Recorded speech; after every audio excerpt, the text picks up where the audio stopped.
Assalamualaikum warahmatullahi wabarakatuh.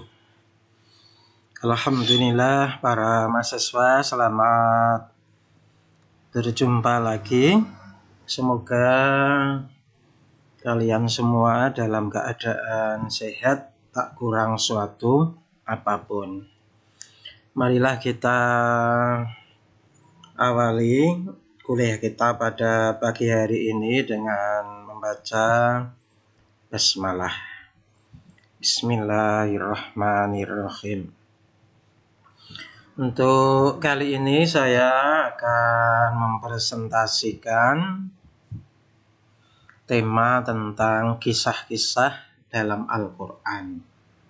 Al-Qasas fil Quran. Kisah-kisah atau cerita-cerita yang ada dalam Al-Quran.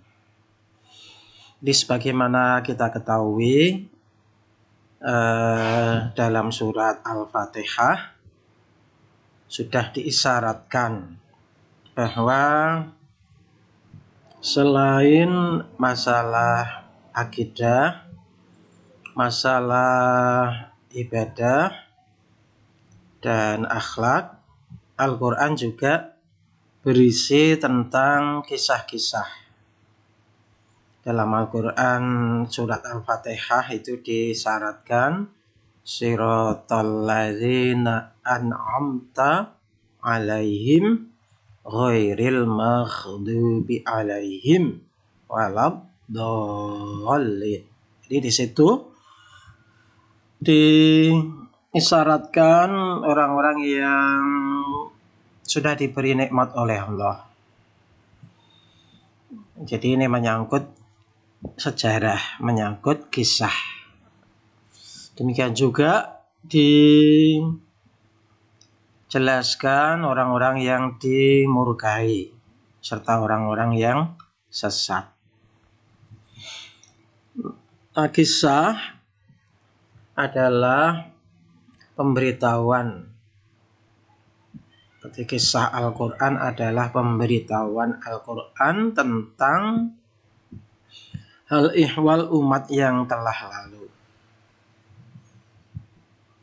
Nubuat atau kenabian yang terdahulu dan peristiwa-peristiwa yang telah terjadi. Di samping itu, Al-Quran juga banyak mengandung keterangan-keterangan tentang kejadian pada masa lalu, sejarah bangsa-bangsa, keadaan negeri-negeri, dan peninggalan atau jejak setiap umat. Jadi bahkan Al-Quran sudah mengisahkan tentang Adam alaihissalam. Misalnya yang ada pada surat Al-Baqarah ayat 30. Wa idh qala rabbuka lil malaikati inni ja'ilun fil ardi khalifah. Jadi di situ Allah berfirman kepada para malaikat akan menjadikan di muka bumi seorang khalifah. Nah, silakan nanti dibaca pada surat Al-Baqarah. Jadi manusia pertama Adam alaihissalam ya, itu diketahui bahwa ia adalah manusia pertama yang akan diturunkan ke bumi, bukan dari berita yang ditulis oleh para sejarawan, tapi berasal dari kisah yang ada di dalam kitab suci Al-Quran.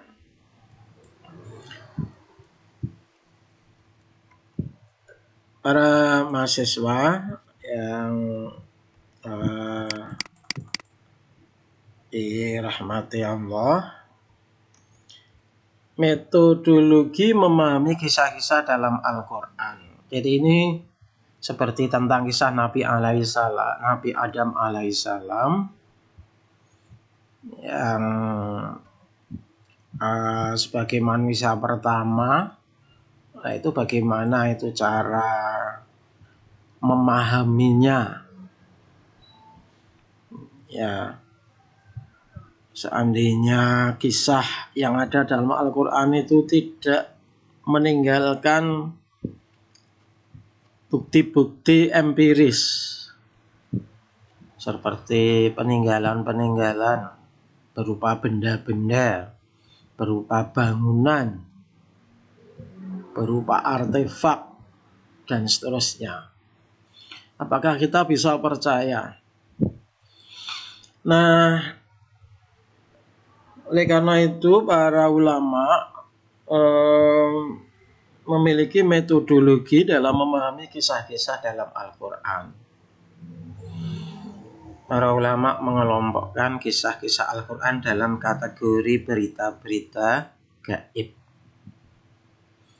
Kategori gaib dijadikan tawaran metode dengan pertimbangan bahwa di antara karakteristik orang-orang mukmin yang paling nyata dan menonjol adalah beriman kepada yang gaib, yang transenden.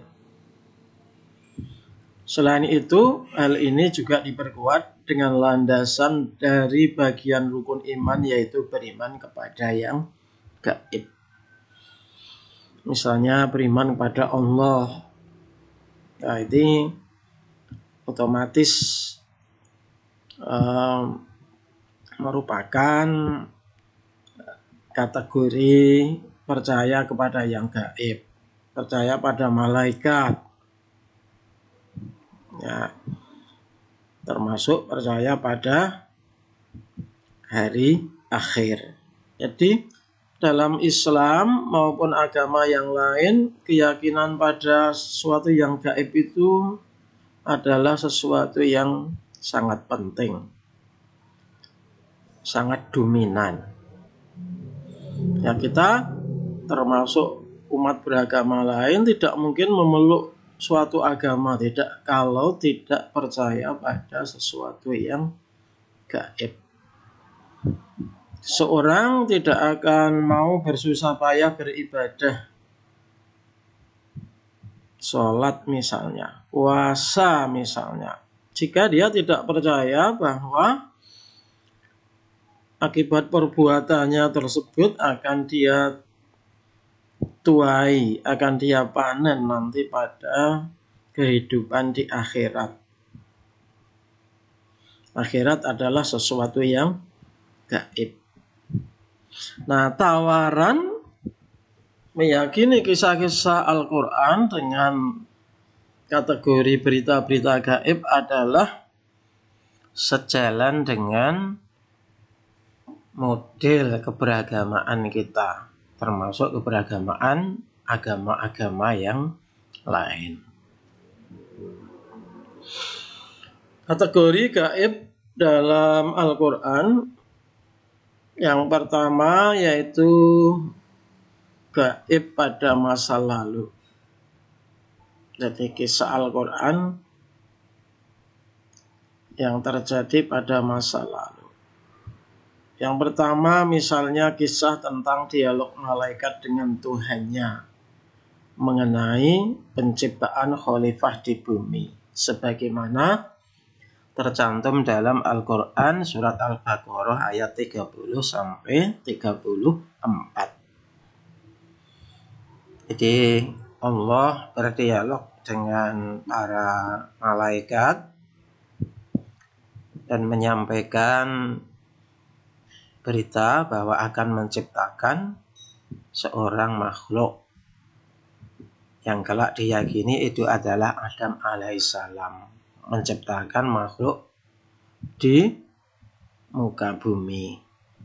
Nah, para malaikat saat itu merasa seperti keberatan, ya, karena khawatir nanti makhluk yang akan diciptakan di bumi itu akan menumpahkan darah, akan membuat kerusakan. Tapi Allah kemudian berfirman, bahwa sesungguhnya Allah adalah yang tahu. Ya, sementara para malaikat adalah tidak tahu. Nah, tentu dialog semacam ini, kisah semacam ini tidak bisa dibuktikan secara empiris. Tapi dengan metodologi pendekatan percaya kepada sesuatu yang gaib, kita kemudian meyakini bahwa pernah terjadi dialog tersebut. Meskipun karena sifat Allah itu mukhalafatul lil hawadis, berbeda dengan sifat makhluk. Nah, kita kemudian akan apa istilahnya, tawakuf. Artinya menyerahkan bentuk dialognya Allah dengan para malaikat itu seperti apa? Apa seperti dialognya manusia? Nah, dalam hal seperti ini kemudian kita hanya bisa mengatakan ya, yakin ada dialog, tentang bagaimana bentuk dialognya adalah mukhalafatun lil hawadis. Wallahu a'lam bissawab. Hanya Allah yang tahu. Contoh yang lain adalah kisah tentang penciptaan alam semesta, sebagaimana diceritakan dalam Quran surat Al-Furqan ayat 59. Serta Quran surat Qaf ayat 38. Ya. Lalu contoh tentang kisah penciptaan Nabi Adam alaihissalam dan kehidupannya ketika di surga. Nah, ini dijelaskan dalam Al-A'raf ayat 7. Jadi sampai bagaimana akhirnya tergelincir karena sudah melanggar larangan Allah. Akhirnya semula berdiam di surga, sebagai hukumannya kemudian diturunkan ke bumi. Meskipun tentu saja semuanya adalah dalam kerangka kehendak Allah. Para ulama meyakini kenapa Adam alaihissalam ditempatkan dulu di surga, tidak lain supaya kelak Adam alaihissalam bisa membangun bumi, menjadikan bumi sebagaimana keadaan surga yang pernah dia alami. Jadi ini ibaratnya Adam alaihissalam ini diberi kesempatan untuk memperoleh sebuah pengalaman. Ya, jadi seperti apa sih yang seharusnya dilakukan di bumi. Jadi di bumi itu sebaiknya diolah seperti apa. Nah, sudah ada pengalaman, yaitu seperti di surga. Kemudian ada kategori gaib yang terjadi pada masa kini. Di kisah-kisah gaib tetapi terjadinya ada pada masa kini. Dan mungkin malah juga akan terjadi pada masa yang akan datang. Misalnya kisah tentang turunnya malaikat-malaikat pada malam Lailatul Qadar. Inna anzalnahu fi lailatul qadar. Wa ma adraka ma lailatul qadar. Lailatul qadri khairum min alfi syahr. Nah, di sini kemudian tanazzalul malaikatu warruhu fiha biizni rabbihim min kulli amr. Para malaikat pada malam Lailatul Qadar itu turun ke bumi. Maka salah satu makna qadar, jika Anda membuka kamus, selain berarti kemuliaan, selain berarti ukuran atau kadar, al-qadar juga memiliki arti sempit. Nah, makna sempit ini terkait dengan banyaknya para malaikat yang turun ke bumi, sehingga bumi ini dipenuhi oleh para malaikat. Ya, sehingga ruang-ruang atau space kelihatan sempit. Ya, para malaikat pada malam itu, ya, malam yang mulia, lebih baik dari 1000 bulan tersebut, semuanya dalam posisi beribadah dan berdoa, ya, mendoakan kepada manusia. Nah, ini juga menyangkut sesuatu kisah, ya, cerita terjadi pada masa kini, tetapi tidak bisa dibuktikan secara empiris. Contoh lain, kisah tentang kehidupan makhluk-makhluk gaib seperti setan, jin, iblis,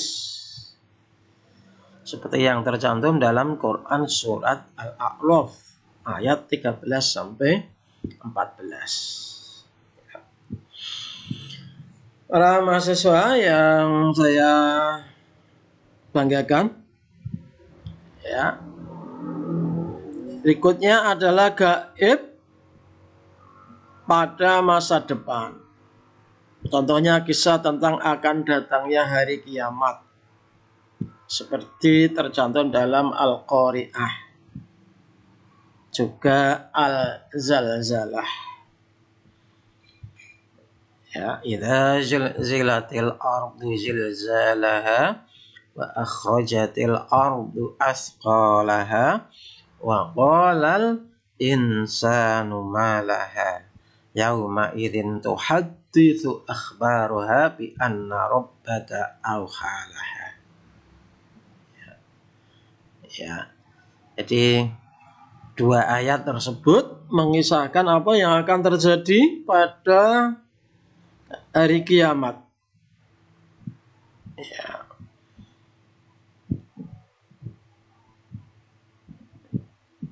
Jadi yauma idzi yasdurun nas, ya, pada saat itu yauma idzi yasdurun nas ashtatan liyurau a'malahum. Pada saat itu manusia keluar untuk melihat amal-amalnya. Famay ya'mal misqala dzarratin khairan yarah. Famay ya'mal misqala dzarratin syarran yarah. Jadi akan diperlihatkan, ya, balasan sekecil apapun dari perbuatan buruk maupun sekecil apapun dari perbuatan baik. Contoh lain adalah kisah Abu Lahab kelak di akhirat, seperti terdapat pada Quran surat Al-Lahab. Tabbat yada abi lahabin wa tab. Jadi celakalah kedua tangan Abu Lahab. Wamra'atuhu hammalatal hatab. Celaka juga istrinya pembawa kayu bakar. Maksudnya pembawa kayu bakar itu yang selalu ngomporin, ya, ke sana sini, membuat isu-isu panas, ya, memprovokasi orang. Jadi wamra'atu hammalatal hatab fi jidha hablum mim masad. Jadi kisah Abu Lahab dan istrinya ini salah satunya juga kemarin sudah kita bahas dalam Kemukjizatan Al-Quran. Ini merupakan salah satu ramalan Al-Quran bahwa Abu Lahab sampai akhir hayat tidak diberi kesempatan untuk bertaubat sebagaimana sahabat-sahabat lainnya seperti Abu Sufyan atau kawan-kawannya Abu Lahab yang akhirnya memeluk Islam. Tapi khusus Abu Lahab dan istrinya ini sudah dinaskan, sudah digariskan oleh Al-Quran. Coba saja seandainya Abu Lahab itu memeluk Islam, nah ini Al-Quran bisa batal ya. Tapi tentu saja manusia tidak memiliki daya, memiliki kekuatan untuk melawan kehendak Allah. Nah, contoh yang ketiga, kisah tentang surga dan neraka serta orang-orang yang ada di dalamnya, seperti dijelaskan dalam Quran Al-Ghasyiyah dan surat-surat yang lain. Jadi betapa orang-orang kafir yang menyesal dan ingin sekali dikembalikan ke dunia biarpun sesaat. Jadi ada penyesalan-penyesalan. Cuma penyesalannya adalah sudah terlambat.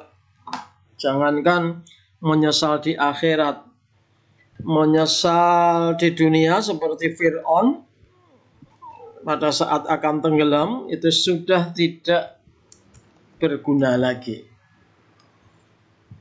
Jadi penyesalan atas perbuatan dosa, perbuatan maksiat, perbuatan menentang Allah baru bermanfaat pada saat di selain satu, matahari telah terbit dari barat. Dua, pada saat sakaratul maut. Tiga, penyesalan di akhirat. Jadi itulah salah satu berita, salah satu kisah tentang orang-orang kafir yang sangat menyesal di akhirat. Para mahasiswa, selanjutnya terdapat ragam cerita dalam Al-Quran. Yang pertama adalah kisah para nabi. Kisah ini bercerita mengenai dakwah mereka kepada umatnya. Kemudian mukjizat-mukjizat yang diberikan Allah kepada mereka. Sikap dan reaksi orang yang menentang dakwahnya. Termasuk tahapan dakwah serta akibat-akibat yang diterima mereka dari orang-orang yang mempercayai dan menentangnya. Ya, contoh kisah Nabi Adam, Nabi Nuh, Nabi Ibrahim alaihissalam, ya, dan nabi-nabi yang lainnya. Jadi sebagaimana kita sering pelajari sejak SD, ada 25 nabi yang disebutkan dalam Al-Quran. Sehingga dengan demikian ada 25 kisah tentang nabi-nabi tersebut. Meskipun porsinya beda-beda. Ada kisah nabi yang diceritakan cukup detail. Salah satu contohnya adalah kisah Nabi Ibrahim alaihissalam yang didukung juga dengan peninggalan berupa bangunan-bangunan seperti Ka'bah, seperti Bukit Sofa, Bukit Marwa. Nah, ragam yang kedua adalah tentang kisah-kisah atau cerita tentang peristiwa yang terjadi pada masa lalu dan orang-orang yang tidak dipastikan kenabiannya. Jadi kalau yang pertama tadi adalah para nabi yang disebutkan memang mereka adalah kategori nabi. Nah, kalau yang kedua ini tentang orang-orang tertentu yang belum dipastikan kenabiannya, seperti kisah tentang Luqman, lalu Dzulqarnain, kemudian Jalut, Tolut, juga tentang Ashabul Kahfi. Kemudian contoh yang ketiga atau ragam cerita yang ketiga adalah kisah-kisah yang terjadi pada masa Rasulullah Muhammad Shallallahu Alaihi Wasallam. Seperti kisah tentang perang Badar, tentang perang Uhud yang disebut dalam Quran surat Ali Imran, tentang Ababil, alam taro kaifa fa'ala rabbuka bi ashabil fil, alam yaj'al kaidahum fi tadlil wa arsala alaihim tayran ababil. Nah, ini kategorinya terjadi pada masa Rasulullah. Kemudian kisah juga tentang peristiwa hijrah yang ada pada surat Muhammad. Nah, pada saat kita mempelajari kisah-kisah yang ada dalam Al-Quran, maka ada hikmah yang bisa kita petik. Maka salah satu metode mengajar kelak Anda akan memanfaatkannya adalah metode kisah. Metode kisah diyakini cukup efektif karena dari kisah-kisah yang terjadi kita bisa mengambil banyak hikmah. Satu, misalnya menjelaskan asas-asas dan dasar-dasar dakwah agama Allah dan menerangkan pokok-pokok syariat yang diajarkan oleh para nabi atau oleh para orang-orang soleh seperti Luqman. Ya, Luqman mengajar kepada anaknya, ya bunayya la tusyrik billah innasyirka la zulmun azim. Jadi di situ ada prinsip dasar dakwah bahwa dilarang keras untuk syirik, untuk menyekutukan Allah. Kisah-kisah Nabi Ibrahim juga demikian. Banyak sekali menjelaskan tentang dasar-dasar syariat Islam. Ya, tentang akidah, tentang akhlak. Ya. Misalnya bagaimana akhlak Ismail alaihissalam kepada ayahnya, ketika ayahnya mengatakan, ya bunayya inni ara fil manam anni azbahuka fal yandur madza taro. Wahai anakku, aku bermimpi menyembelihmu. Maka apa pendapatmu? Ya. Apa jawab Ismail saat itu? Qala ya abatif almatu marsa tajiduni insyaallah minas sabirin. Jadi seorang anak yang tidak berani menentang ayahnya, sangat menghormati ayahnya, padahal dia akan dicelakakan, akan disembelih. Ismail mengatakan, ya abatif, ya wahai ya abatif almatuk mar, wahai ayahku, lakukan apa yang diperintahkan. Satajiduni insyaallah minas sabirin. Engkau akan mendapatiku termasuk orang-orang yang sabar. Hikmah yang berikutnya adalah menuguhkan hati Rasulullah dan umatnya Ya, termasuk kita dalam mengamalkan agama Allah, serta menguatkan kepercayaan para mukmin tentang datangnya pertolongan Allah dan kehancuran orang-orang yang sesat.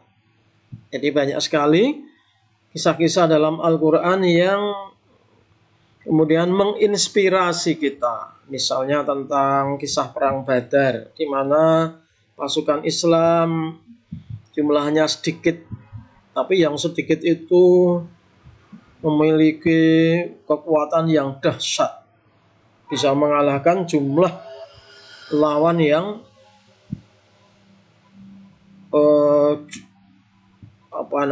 jumlahnya sangat tidak sebanding. Kenapa bisa menang dalam perang Badar padahal saat itu mereka sedang puasa? Berbeda dengan perang Uhud, di mana pasukan Islam sudah lebih banyak. Tapi kenapa kalah? Ya, karena perang Badar saat itu betul-betul dilakukan oleh para sahabat Nabi dengan penuh kepasrahan, dengan penuh keikhlasan, dengan penuh kedisiplinan. Sementara perang Uhud ada sebagian pasukan yang sudah terjangkiti dengan karakter materialisme, tergiur dengan adanya rampasan perang, padahal itu adalah jebakan dari musuh Islam. Akhirnya pada perang Uhud umat Islam kalah. Salah satu kisah yang paling memilukan pada perang tersebut wafat paman Rasulullah yang bernama Hamzah bin Abdul Muthalib. Dikisahkan sampai dada Hamzah bin Abdul Muthalib tembus oleh tombak yang dilemparkan oleh Wahsy. Rasulullah menyaksikan jasad pamannya tersebut, sangat bersedih. Itulah saat Rasulullah ditimpa kesedihan yang sangat dalam. Semuanya terjadi kenapa? Karena pasukan Islam saat itu sudah terjangkiti oleh penyakit hubbud dunya. Berbeda sekali kondisinya dengan pada saat perang Badar. Ada juga hikmah yang disampaikan oleh para ulama tentang kisah, antara lain adalah menyibak kebohongan para ahli kitab dengan hujah yang membenarkan keterangan dan petunjuk yang mereka sembunyikan, dan menentang mereka tentang isi kitab mereka sendiri sebelum kitab tersebut diubah dan diganti. Misalnya ini kisah yang ada pada surat Ali Imran 93. Semua makanan adalah halal bagi Bani Israel, melainkan makanan yang diharamkan oleh Israel atau Yakub untuk dirinya sendiri sebelum Taurat diturunkan. Katakanlah, jika kamu mengatakan ada makanan yang diharamkan sebelum turun Taurat, maka bawalah Taurat itu, lalu bacalah dia jika kamu orang-orang yang benar. Jadi Al-Quran ini mengisahkan tentang sejarahnya Yakub alaihissalam. Jadi saat itu dikisahkan bahwa Yakub alaihissalam ini pernah sakit berat. Kemudian dia bernazar, kalau aku sembuh maka aku tidak akan memakan makanan yang aku sukai, yaitu daging unta dan susunya. Nah, berita semacam ini disembunyikan oleh para ahli kitab. Maka pada suatu saat ada kelompok orang Yahudi datang pada Rasulullah, ingin membuktikan apakah betul Rasulullah itu seorang nabi. Maka mereka bertanya, jika kamu wahai Muhammad betul-betul utusan Allah, kamu pasti bisa menjawab pertanyaan kami, karena kamu pasti tahu isi Taurat yang asli. Kemudian Rasulullah menjawab, apa pertanyaanmu? Nah, salah satu pertanyaannya adalah apa yang diharamkan oleh Yakub atau dikenal dengan Israel. Nah, saat itu Rasulullah menjawab bahwa Yakub alaihissalam pernah sakit berat, kemudian bernazar tidak akan makan lagi atau mengharamkan makanan yang paling dia suka, yaitu daging unta dan susunya. Jadi ayat ini adalah membantah kebohongan para ahli kitab, ya, yang kemudian dikenal, diyakini mereka merubah asli Taurat, isi Taurat yang asli. Ya. Nah, ada bukti arkeologis, yaitu berupa catatan tertua yang ditemukan, yaitu catatan inskripsi atau naskah Ebla yang diperkirakan berumur 2500 tahun sebelum Masehi. Kumpulan naskah ini digali dari sebuah tempat yang bernama Tel Mardih, sebelah barat Syria, dan sekarang terdiri dari 15.000 potongan lempengan dan fragmen. Lempengan ini bersama temuan-temuan di timur dekat Mesir dan Arabia dapat digunakan sebagai catatan independen untuk membenarkan dan menguatkan kisah-kisah dalam Al-Quran. Nah, tentang ini saya tidak tahu persis dan belum berusaha untuk mencari keterangan-keterangannya. Ya, mungkin ini menarik sekali untuk para sarjana Muslim untuk mempelajarinya dalam kerangka untuk lebih memperkuat keimanan kepada Al-Quran. Nah, bukti arkeologis yang paling nyata adalah tentang eksistensi Baitullah Ka'bah serta runtutan ritual ibadah haji yang dilaksanakan di Mekah. Nah, yang kebanyakan diambil dari kisah Nabi Ibrahim dan keluarganya.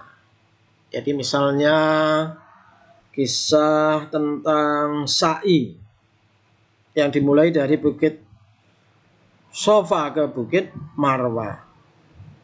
Jadi saat itu Ibrahim, kemudian Ibu Hajar serta Ismail berada di Lembah Bakah. Lembah Bakah itu sekarang adalah menjadi komplek Masjidil Haram. Tiba-tiba Ibrahim alaihissalam diperintahkan oleh Allah untuk kembali ke Palestina. Disuruh meninggalkan Hajar dan Ismail sendirian di lembah tersebut. Semula Hajar sangat bersedih, sangat berkeberatan. Mengapa Ibrahim alaihissalam tega meninggalkannya? Tapi begitu dijelaskan bahwa ini perintah Allah, Hajar akhirnya tawakal, bahkan mendorong jika itu memang perintah Allah maka lakukanlah. Hanya ditinggali bekal yang sedikit di tengah lembah yang gersang, tidak ada orang. Begitu makanan habis, sementara Ismail kelaparan, kehausan, maka kemudian Hajar lari ke sana kemari untuk mencari sumber makanan. Ke utara, ke selatan, ke utara, selatan, dari Sofa ke Marwa, kelak kemudian diabadikan dalam ritual sa'i antara Sofa dan Marwa. Pada akhirnya Allah menolong Hajar lewat pertolongan malaikat Jibril, ya, yang menggali tanah maka muncullah air yang disebut dengan air Zam-Zam. Nah, ini bukti arkeologis yang nyata antara kisah yang ada dalam Al-Quran dengan peninggalan berupa bangunan, berupa ritual. Belum lagi nanti ritual lempar jumroh di Mina, ya, serta ritual-ritual yang lainnya. Nah, para mahasiswa, demikian uraian tentang kisah dalam Al-Quran. Tentu saja uraian yang lebih panjang ini bisa dilakukan. Ya, saya berharap Anda bisa membaca banyak literatur, termasuk membaca kisah-kisah yang ada dalam Al-Quran. Barangkali Anda nanti bisa terinspirasi juga untuk melakukan penelitian, ya, yang subjek penelitiannya adalah Al-Quran atau Al-Hadis. Semoga bermanfaat. Nasrun minallah wa fathun qarib. Assalamualaikum warahmatullahi wabarakatuh.